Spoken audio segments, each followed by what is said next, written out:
Napolitano, and the verdict is in on a nation of sheep. Here's the question. Should Americans continue to sit back passively and allow the government to fleece away our freedom? Or is it time to become wolves and fight for our rights? Here are the facts.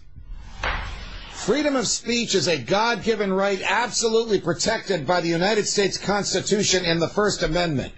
But ever since the Patriot Act was signed into law, this freedom has been severely diminished. No longer can you be completely open with your significant other. No longer can you share all of your innermost secrets with your priest in the privacy of the confessional. No longer can you share confidential details with your personal attorney, who may need that information in order to defend you adequately in a court of law.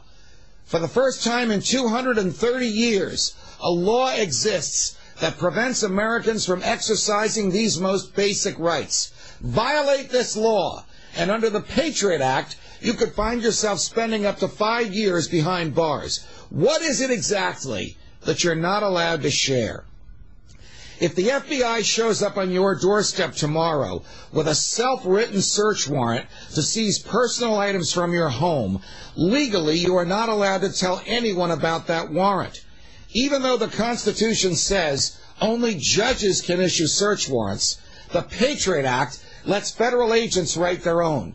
If you receive one, you cannot ask a federal judge, even though that judge was unconstitutionally surpassed in the warrant issuing process in the first place. You cannot tell your lawyer in the hopes that he or she might be able to challenge the seizure as unlawful. You cannot even tell your significant other, hey, what part of Congress shall make no law abridging the freedom of speech does the government not understand? And why is it so important that we stand up to the power-hungry bureaucrats in D.C. and fight to get these liberties returned to us in full as soon as possible? Here's my opinion.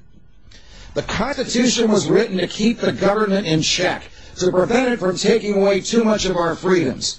Our freedoms are natural gifts from God, like privacy and like the right to free speech. If we give up these freedoms in return for a little bit of temporary safety, we will end up with neither the liberty that God gave us nor the safety that the government promises. The Constitution says only judges can issue search warrants, and the Constitution says we have the right to speak freely as we wish.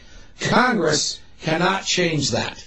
If you want to hear more of my opinions on this topic, check out my new book, A Nation of Sheep, now available in bookstores nationwide.